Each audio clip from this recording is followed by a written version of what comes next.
Et bonjour à tous, c'est GG et j'espère que vous allez bien. Je vous souhaite la bienvenue sur ma chaîne. Aujourd'hui, comme vous l'aurez bien deviné en voyant le titre, nous allons parler du deck Lost Zone Giratina. En effet, ce sera donc une vidéo gameplay pour aujourd'hui. Ce deck m'avait été demandé lors de la dernière vidéo. J'espère que cette vidéo vous plaira et que j'y arriverai au mieux à vous expliquer le deck Lost Zone Giratina. Si vous n'avez pas vu ma dernière vidéo gameplay, je vous invite à aller la voir, le lien sera dans la description. Dans la description également, vous pourrez retrouver mon lien Instagram, mon lien Facebook, ainsi que mon lien Kik, où je vous invite vivement à me rejoindre. Cela me ferait très plaisir. Si la vidéo vous plaît, n'hésitez pas à vous abonner, à me laisser un petit commentaire et à me déposer un petit like, cela me ferait extrêmement plaisir. Donc comme je le disais, nous allons parler du deck Lost Zone Giratina, deck qui est dans la catégorie de deck méta, qui est joué depuis pas mal de temps maintenant et qui est toujours dans les tops depuis sa sortie d'ailleurs, depuis très longtemps. C'est un deck très sympathique, pas si facile que ça à prendre en main, mais bon, j'espère que j'aurai fait le maximum pour vous l'expliquer. On passe tout de suite à la première partie de cette vidéo, qui est la partie explication du deck. On y va. Et bien voilà, je vais donc maintenant vous montrer et vous expliquer les cartes qui composent le deck Lost Zone Tina. On commence comme d'habitude avec les Pokémon et on va ouvrir le bal avec le petit Guérilante. Alors le petit Guérilante, il se joue x4 dans le deck, c'est une carte indispensable quel que soit le deck Lost Zone que vous jouerez. C'est le Pokémon que vous devrez avoir, enfin essayer d'avoir au premier tour sur votre poste actif pour pouvoir exécuter son talent une fois par tour. Pendant votre tour, bien entendu, vous pouvez regarder les deux cartes du dessus de votre deck. Vous mettez une de ces cartes dans votre main et l'autre carte dans la zone perdue. Ce Pokémon va vous permettre d'accélérer votre deck et de remplir votre zone perdue, ce qui est le principal objectif dans un deck Lost Zone Giratina. Ensuite, on va passer au Ténéflix, encore une carte très classique dans un Lost Zone. Dans ce Lost Zone, je le joue x2, certaines versions le joueront x1. Ce Ténéflix va nous servir à quoi? Eh bien à son attaque mine perdue. Quand vous avez 10 cartes ou plus dans votre zone perdue, vous placez 12 marqueurs de dégâts sur les Pokémon de votre adversaire comme il vous plaît. Voilà, c'est une carte très pratique, surtout en fin de match, ça peut être très cool, il vous reste 2 récompenses, il a des one price, c'est très bien comme carte dans un Lost Zone, c'est un indétrônable. Encore un indétrônable, le Nigosier, vous le reverrez souvent dans les decks Lost Zone, quel qu'il soit. Quand vous avez 4 cartes ou plus dans votre zone perdue, ce Pokémon n'a pas de coup d'attaque. Donc il tape à 110 pour rien. C'est plutôt pas mal, je trouve, pour un one price en plus, c'est cool. Ensuite, on va commencer par le Giratina V. Alors le Giratina V, première attaque fouille abyssale, vous regardez les 4 cartes du dessus de votre deck, vous en placez 2 dans votre main et 2 dans la zone perdue. Ça vous permettra d'accélérer votre deck, de remplir votre zone perdue, mais en règle générale, c'est pas avec lui qu'on va faire ça. Pourquoi? Parce que c'est un Pokémon V, donc il vaut 2 price, et ce n'est pas très intelligent de le mettre, enfin ce n'est pas très intelligent, quand on n'a pas le choix, on n'a pas le choix, mais c'est pas l'objectif premier de l'avoir sur son poste actif. Ensuite, vous avez l'attaque déchiquetage. Alors les dégâts de cette attaque ne sont pas affectés par les effets en action sur le Pokémon actif de votre adversaire. Il fait 160. Ça peut vous permettre, entre autres, de passer par exemple un Mimikyu. S'il y a un Mimikyu en face, il ne peut pas prendre de dégâts des Pokémon V ou X. Mais vu que lui, l'attaque n'est pas affectée par ses effets, vous pouvez facilement battre un Mimikyu ou d'autres Pokémon qui auraient un talent de ce genre, ou d'autres Pokémon qui auraient une carte objet, un équipement, ou même une attaque qui provoquerait un effet. Et donc ensuite, vous avez son évolution, le Giratina V-Star. Donc on joue 3 fois le Giratina V et 3 fois le Giratina V-Star. Le Giratina V-Star, impact perdu, vous ferez 280 et en échange, vous devriez mettre 2 énergies que vous avez sur vos Pokémon dans votre zone perdue. Vous pouvez mettre n'importe quelle énergie, hein, pas spécialement des énergies qui sont mises sur le Giratina, mais n'importe où sur votre terrain. Et vous avez sa puissance V-Star qui est très très utile. Donc pour 2 énergies, une plante et une psy, vous mettez un Pokémon KO si vous avez 10 cartes dans la zone perdue ou plus. Voilà, évidemment c'est une puissance V-Star, vous ne pouvez donc le faire qu'une fois par duel. Et ensuite, nous avons l'Amphinobie radieux. L'Amphinobie radieux, il est juste là pour une chose, accélérer le deck. Donc, vous défaussez une carte énergie de votre main et vous piochez 2 cartes. Alors, le Shuriken Lune peut aussi être très utile, donc c'est pour 3 énergies. Vous défaussez 2 énergies de ce Pokémon et vous placez 90 dégâts à 2 Pokémon de votre adversaire. Voilà, ça peut être très très bien si vous tombez contre des One Price ou même contre un deck Lost Zone, donc quand vous êtes un match miroir, c'est très très utile. Nous allons donc passer maintenant au dresseur. On va commencer avec Attrape Riposte. Vu que vous avez des Pokémon très faibles, vu que ce sont des One Price, normalement c'est l'adversaire qui va prendre le premier prize, ce qui est très bien, comme ça vous pourrez utiliser cette carte. Si votre adversaire a donc moins de cartes récompenses que vous échangez un Pokémon de son banc contre son Pokémon actif. Voilà, c'est un peu un ordre du boss, mais c'est un objet, donc c'est très très bien. Ensuite, vous avez le pass de combat VIP. Alors, cette carte est très très bien dans le deck Lost Zone et dans beaucoup d'autres decks, hein. Si c'est votre premier tour, vous pouvez jouer cette carte. Vous allez chercher dans votre deck 2 Pokémon de base et vous les mettez sur votre banc. Alors, faites bien attention que cette carte est estampillée avec la lettre E et que à partir du mois d'avril, nous ne pourrons hélas plus la jouer. Évidemment, cette carte se joue x4, j'ai oublié de vous le dire, et l'attrape riposte se joue x2. Ensuite, vous avez l'expérience de Nikolai, ça se joue x4, c'est le dresseur absolument à mettre dans le deck Lost Zone, que ce soit un Lost Zone classique ou un Lost Zone Giratina. Vous regardez les 5 cartes du dessus de votre deck, vous ajoutez 3 d'entre elles à votre main et les 2 autres dans votre zone perdue.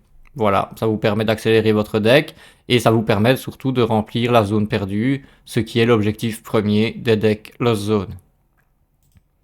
Ensuite, la Mega Canne que l'on jouera x2, la Mega Canne elle vous permet de mélanger jusqu'à 3 cartes Pokémon et énergie ou énergie de votre pile de défausse à votre deck. Ça peut être très utile pour recycler les énergies surtout, et de temps en temps ça peut être utile pour recycler un Pokémon également, mais c'est surtout les énergies qu'on va recycler avec cette carte.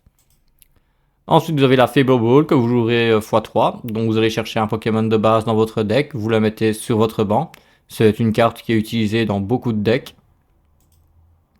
Ensuite, la corde sortie, que l'on jouera x2. Attention que corde sortie, elle aussi sera partie en avril. Mais ça, ce n'est pas trop grave, il y aura des cartes pour la remplacer.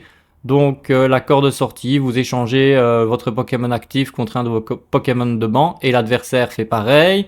Attention que c'est l'adversaire qui doit d'abord changer ses Pokémon avant vous. Ça peut changer le Pokémon que vous allez mettre, ça peut changer votre stratégie. Donc quand vous jouez cette carte, n'allez pas trop vite pour changer votre Pokémon.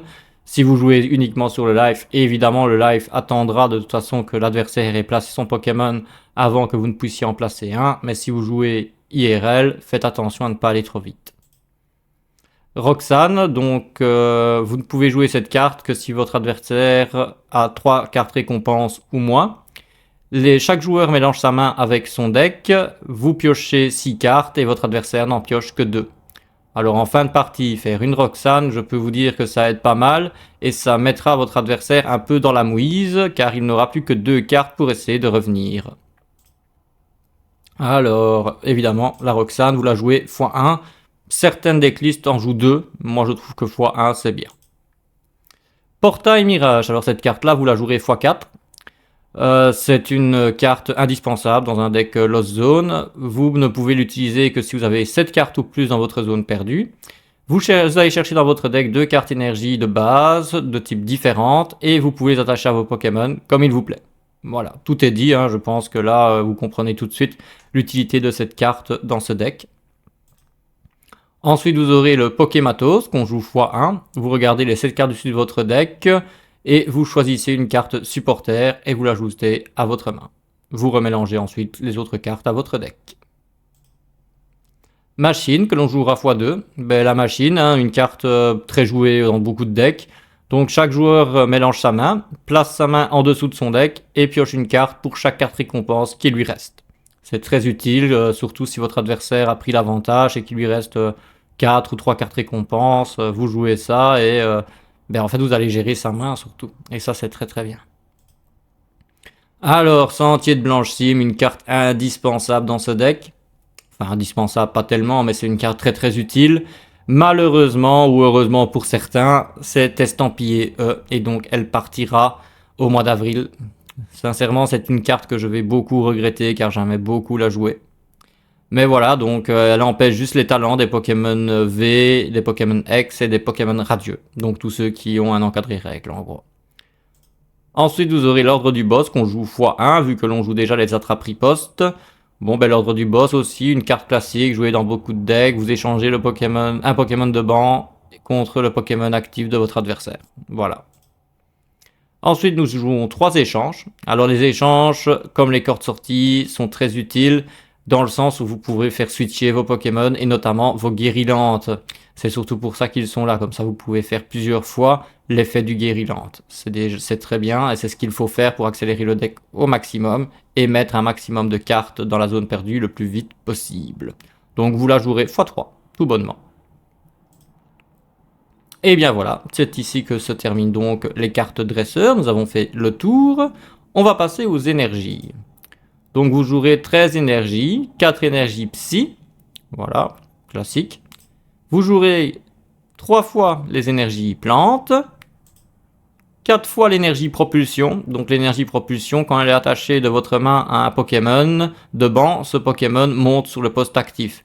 C'est très bien, si vous avez par exemple 2 Guérilandes, vous faites l'effet du Guériland sur votre poste actif, vous placez cette énergie sur le Guériland qui est sur votre Guériland de votre banc montera sur le poste actif et on recommence l'effet. Si vous en avez un troisième, bah après vous n'aurez plus qu'à battre en retraite en retirant une énergie, donc celle-ci, et vous allez mettre votre troisième Guériland dont vous allez faire l'effet également. Voilà, je crois que vous avez un peu compris la mécanique, mais ça peut être aussi très utile sur un Giratina V-Star par exemple, pour le faire monter tout bonnement. Hein. Vous faites par exemple le portail mirage, vous placez une énergie plante, une énergie psy, vous lui attachez comme troisième énergie la propulsion, et il montera sur le poste actif tout simplement. Et nous allons jouer 2 énergies eau, elles ne sont là que pour une chose, c'est pour l'Amphinobie. Voilà, elles sont là pour l'Amphinobie radieux, qui a une attaque très sympa contre les One Prize. Et voilà, c'est la première utilité de cette énergie. Évidemment, elle peut servir comme troisième énergie à n'importe quel Pokémon, notamment au Giratina, ou voilà. Voilà. Et bien voilà, c'est tout pour les explications du deck. Ben, j'espère que les explications auront été claires. Peut-être que vous comprendrez un peu mieux le fonctionnement du deck dans les parties qui vont arriver. Je vous dis à tout de suite pour la partie gameplay. Et bien voilà, on est parti pour le premier duel. Je vais donc choisir face comme d'habitude. Et comme d'habitude également, nous allons perdre le lancer de pièces. Ça devient une habitude maintenant. Donc dans ce deck, que vous commenciez ou non, ça change pas grand chose. Sincèrement, c'est pas... voilà, il joue en premier. Ça m'arrange dans le sens où si j'ai des supporters, je vais pouvoir les utiliser et donc accélérer un peu plus le deck. Voilà, c'est une main pas trop mal. Ça c'est pour un départ, c'est une belle main, je dirais. Donc on termine le tour. Donc comme d'habitude, je vous le réexplique, si vous ne commencez pas à jouer, ça ne sert à rien de mettre un deuxième Pokémon sur votre banc. Pour la simple et bonne raison que si vous voulez absolument avoir ce Pokémon-ci, et là c'est le cas sur le poste actif, si vous placiez par exemple le Nigosier et qu'il vous faisait une corde sortie à son tour, bon, là on peut parce que même s'il me fait une corde sortie, ça changera rien. Mais voilà, donc si je faisais une corde sortie et que j'avais que le Nigosier, ben mon Nigosier se retrouve en poste actif et on veut pas ça. C'est pas intéressant. Ok, on va affronter un petit deck, le deck Solrock et Celerock, avec le Mewtwo V, et évidemment le Mewtwo sûrement V-Star dedans.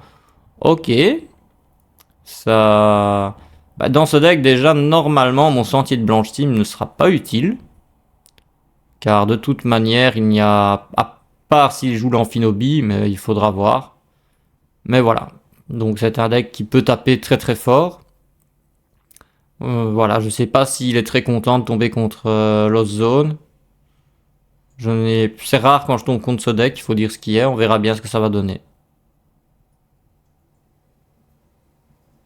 Il joue la Mass Ball, il va rechercher un autre Solrock. Franchement, c'est un deck sympa Solrock à jouer, hein. C'est pas trop compliqué. Voilà, c'est un beau petit deck. Bon.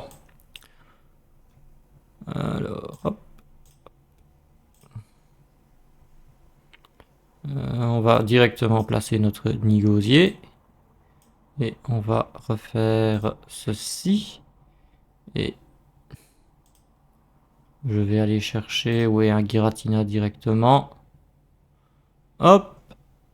On va faire l'effet du Guériland. On va prendre Portail Mirage. Faible Ball ne nous est plus utile du tout de toute manière. On va faire l'effet de l'Amphinobie. Hop. Ok. Est-ce que je ferai ça? Oui, on peut. Je crois que le Pokéstop. Ouais, on va faire le Pokéstop quand même. On n'aurait pas dû, mais c'est pas grave. On va faire ceci.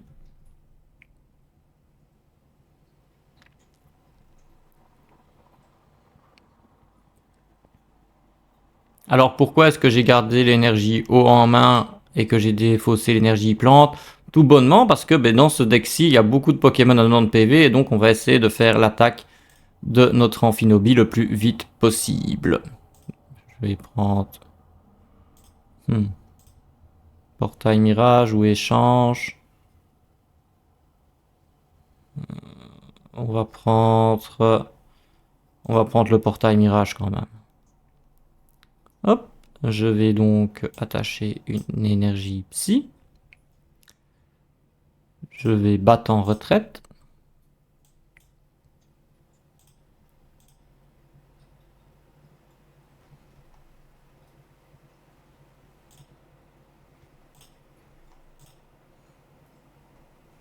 Je vais prendre une corde sortie plutôt. Et ensuite, qu'est-ce que nous pouvons faire? Si je fais une machine, je vais l'avantager. Ça va rien changer, sauf que ça ne le fera pas. Hop, je fais quand même ceci. Pourquoi? Pour faire tourner mon deck également, même si ça lui remet une carte en plus, c'est pas encore trop grave. Ok. Pour le prochain tour, hop. Et on va terminer notre tour. Et donc c'est à lui de jouer. Donc voilà, on a mis donc juste 3 cartes dans notre zone perdue. Au tour prochain, on en aura normalement assez pour taper avec le Nigosier. Il remet un Pokéstop. Bon là évidemment c'est pas très grave ce qu'il fait, hein, voilà. C'est pas vraiment... Ok, donc il va vouloir taper au plus vite avec le... Ça c'est pas vraiment très utile dans le sens où à moins qu'il arrive à mettre mon Giratina, hein, mais je veux dire, il a affaire à des One Prize, donc il saura quand même battre avec le Celerock. Là, il prend juste le risque, c'est que je prenne 2 Prize et de gâcher 2 énergies, c'est tout en fait. C'est pas... Voilà. Ouais, il va faire l'effet de 2, il va mettre là-dessus. Ça, c'est aussi une... Ouais, voilà. Donc il va tuer mon petit Guériland ce tour-ci, ça c'est pas... Ça c'est calculé.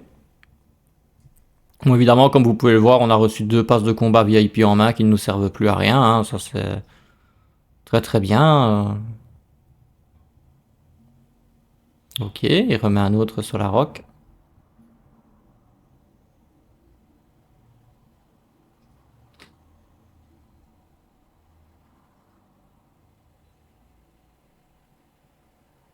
Il va commencer à charger celui-là, oui, parce qu'il n'a pas besoin d'aller plus loin avec celui-ci. C'est normal. Bon, là, il joue un peu tout seul, voilà, kinésie lunaire.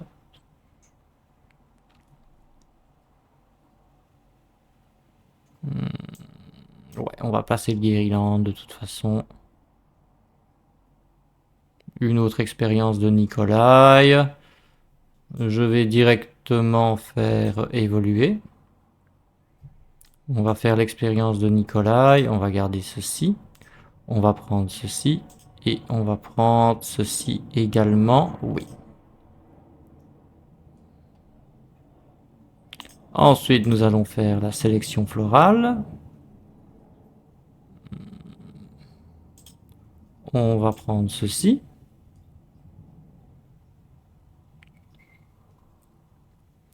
On va faire une énergie propulsion.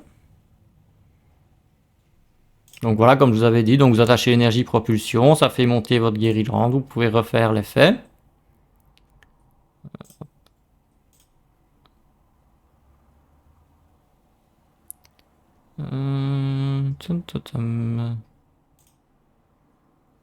Carte dissimulée. Ok. Ah, on peut directement faire ça par contre. Ok. Ça change un peu la donne là par contre. Mais avant, on va faire ceci.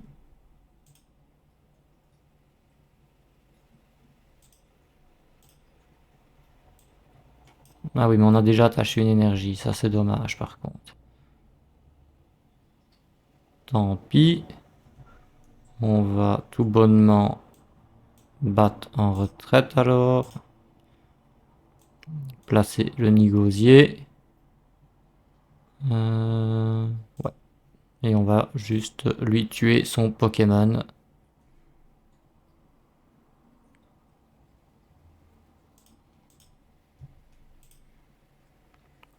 Un autre Giratina Vestar, là ça ne nous est pas très utile, mais bon, c'est toujours ça de prix. Donc là il va nous tuer le Nigosier, c'est certain. Enfin minimum, hein, je sais pas du tout ce qu'il va jouer. Il joue une Faible Ball, il va sûrement prendre un autre, c'est les Rocs. Ouais.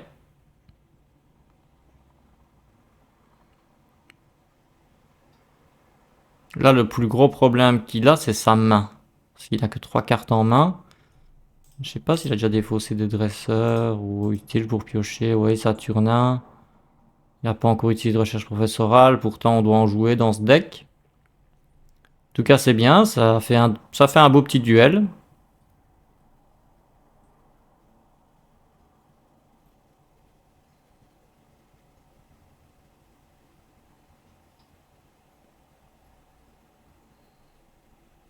Ok. Ceci.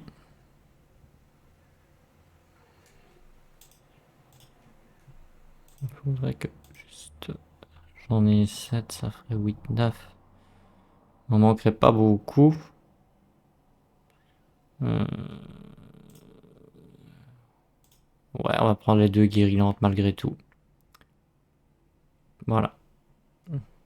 Ça fait pas spécialement plaisir, mais...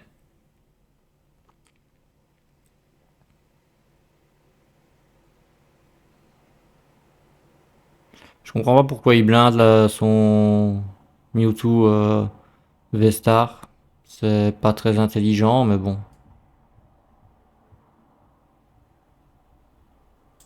Hop. On fait ceci.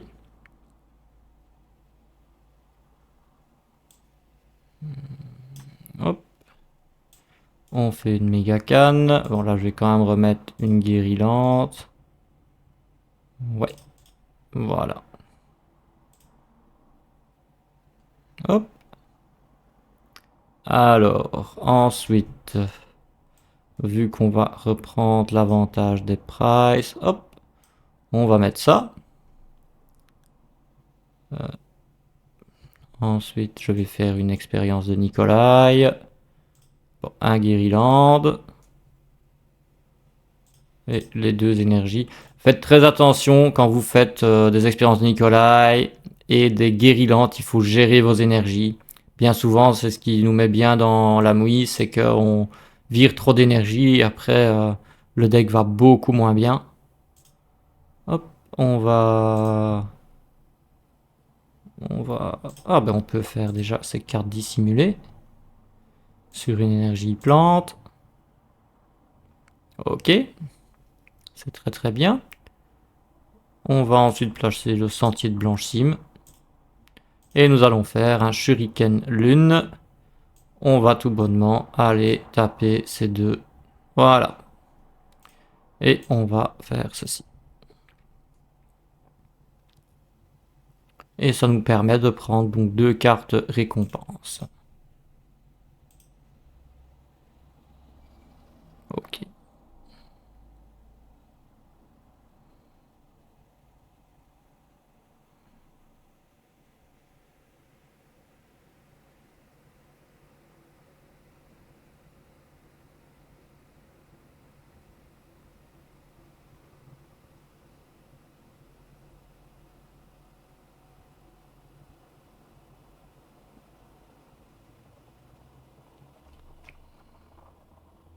Donc là, il place son Mewtwo V-Star. Donc actuellement, il n'a que cette carte-là pour taper.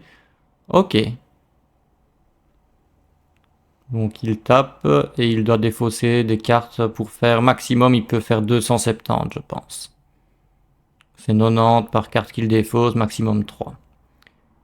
Voilà. Il aurait très bien pu défausser d'autres énergies, hein, attention. Hein. Il aurait pu défausser des énergies de ses Pokémon de banc. Il n'est pas obligé de défausser du Pokémon actif.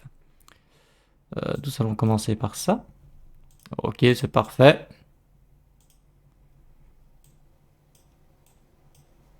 Hop. Sélection florale. On va reprendre un autre Giratina. Hop. Donc je pense que je suis à 10. Oui, c'est parfait. Donc voilà, ben, comme je vous l'ai expliqué tantôt, en gros, là, vous faites une énergie propulsion. Du coup, votre Pokémon va monter. Et là, ce qu'on va faire, c'est une machine.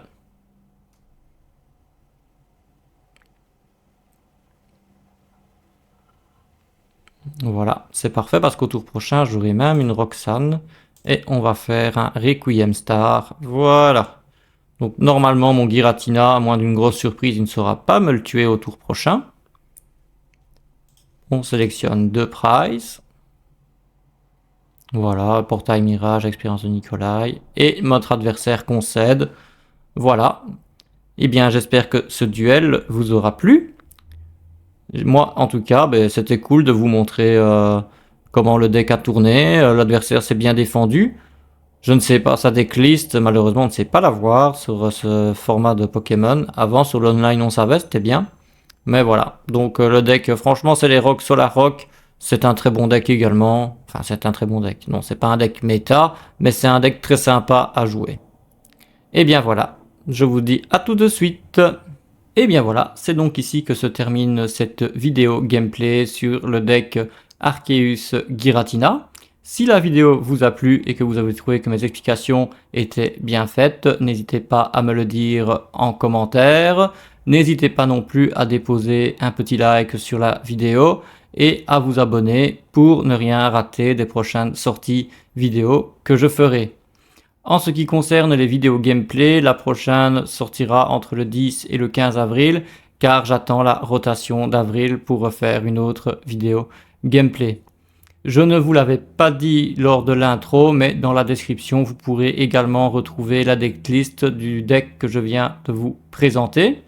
Si jamais vous désirez en voir un petit peu plus sur les decks que je peux vous proposer, n'hésitez pas à me rejoindre sur ma page Kik et tous mes lives seront... J'informerai de ma diffusion de mes lives sur Instagram ainsi que sur Facebook en story.